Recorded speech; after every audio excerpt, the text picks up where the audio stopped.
What if damaged lungs could actually repair themselves, not just slow down disease but regenerate? Can science reverse lung fibrosis? Scientists are now studying tiny proteins called peptides that may reduce inflammation, limit scar tissues, and even stimulate lung repair.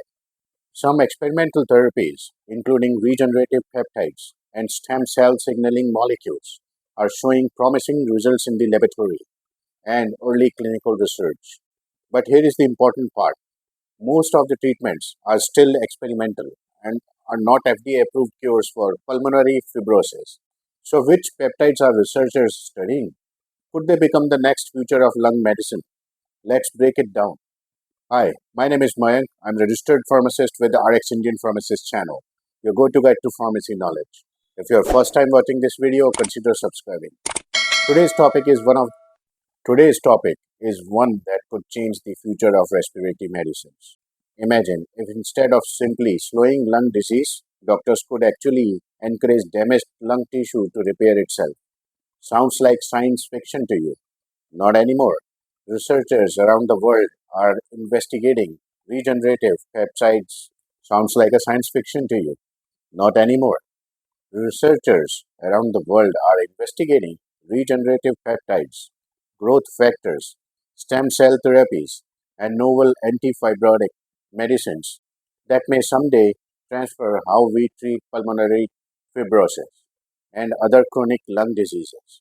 In today's video, we'll discuss what pulmonary fibrosis actually is, why lung struggles to heal, what peptides are available, which peptide scientists are researching, current FDA approved therapies, the future of regenerative medicine, and whether these treatments are ready for patients today. Let's begin.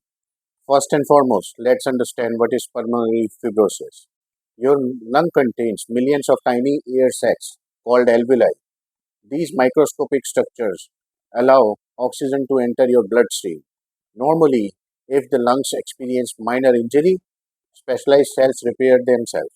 But in pulmonary fibrosis, their repair process goes terribly wrong. Instead of healthy tissues growing back, the body produces excessive collagen and scar tissues. The lung becomes stiff, breathing becomes difficult, oxygen transfer decreases.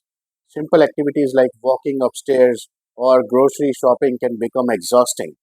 Over the time, the disease may progressively worsen. That's why scientists are desperately searching for therapies that do more than simply slowing progression. They want to restore healthy lung tissues. Let's understand, why is lung repair so difficult? Unlike skin, lung tissues has a very delicate architecture. Every alveolus must maintain every alveolus must remain extremely thin for oxygen exchange. If excessive inflammation occurs, immune cells release signaling molecules. Fibroblasts become activated, and these fibroblasts produce collagen. Eventually, healthy air sacs become replaced by scar tissues. Once this happens, repair becomes extremely challenging. Traditional medicines primarily focus on slowing this scarring process rather than reversing existing damage. This is where regenerative medicine enters the conversation. So let's understand, what are the peptides. Peptides are short chain of amino acids. Think of them as a biological messengers. They tell cells what to do. Some peptides stimulate healing, other reduces inflammation, some encourages stem cell activity, other regulate immune responses. Researchers believe that carefully designed therapeutic peptides might help interrupt the fibrosis cycle while encouraging healthier tissue regeneration. But every peptide works differently and many remain experimental. BPC 157, one of the peptides frequently discussed online, is BPC 157. Originally studies for gastrointestinal healing. Animal study suggest it may reduce inflammation, improve blood vessel formation, and promote tissue repair. Some laboratory research has explored whether these peptides could benefit injured lung tissue. However, there are currently no large or high quality human clinical research trials proving that BPC 157 treat pulmonary fibrosis. Despite social media claims, it is not an FDA approved lung therapy. Consumers should be cautious of clinical marketing miracle peptide injections without strong clinical evidence. Thymosin beta 4. This is another fascinating peptide, which is thymosin beta 4. This naturally occurring peptide participates in cell migration, wound healing, blood vessels development, and inflammation control. Animal studies have suggested it might reduce fibrosis while supporting tissue repair. Researchers are exploring whether it could improve recovery after lung injury, but again, clinical evidence in human remains limited. Scientists are optimistic, yet much more research is needed before routine medical use. Other emerging lung repair strategies. Peptides are only one part of regenerative medicine. Researchers are also studying stem cells derived from extracellular vesicles, exosomes, growth factor therapies, gene editing, cell based regenerative treatments, and targeted anti inflammatory molecules. Artificial intelligence is even helping researchers identify new peptide sequences that may especially block fibrosis pathway. Several biotech companies are developing therapies aimed at transforming scar producing fibroblasts into healthier cells. If successful, future treatments may combine multiple technologies instead of relying on a single medication. Let's understand current FDA approved therapies available. Today, patients with idiopathic pulmonary fibrosis already have FDA approved medications that can slow the disease progression. These includes anti-fibrotic therapies that reduces further scarring. While they are not cures, they have significantly improved management of these devastating conditions.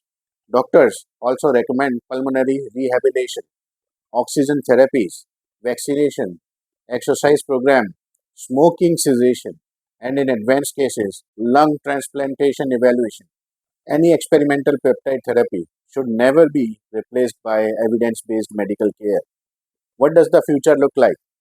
Experts envision a future where personalized regenerative medicine becomes routine. Imagine a patient diagnosed early with fibrosis.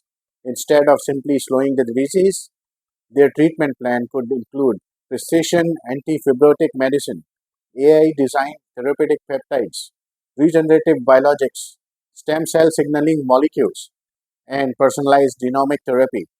The goal would be not just preventing lung function, but actually restoring damaged tissue. While that future isn't here yet, the pace of research is accelerating rapidly. Many scientists believe regenerative pulmonary medicine will become one of the most exciting field of next decade. So here is the biggest takeaway. The idea of repairing damaged lungs is no more just a dream. Peptide like BPC 157 and thymosin beta 4, along with stem cell technologies, next generation biologics are opening exciting new research directions. But it's actually important to separate promising science from exaggerating marketing claims. Most peptide therapies for lung fibrosis remain experimental and should not be considered proven treatment. As always, stay informed, follow evidence based medicine, and consult qualified healthcare professional before pushing any experimental therapy. If you liked my explanation, consider giving it a thumbs up. Subscribe to my channel, RX Indian Pharmacist, your go to guide to pharmacy knowledge. See you next week in another video like this. Until then, bye for now.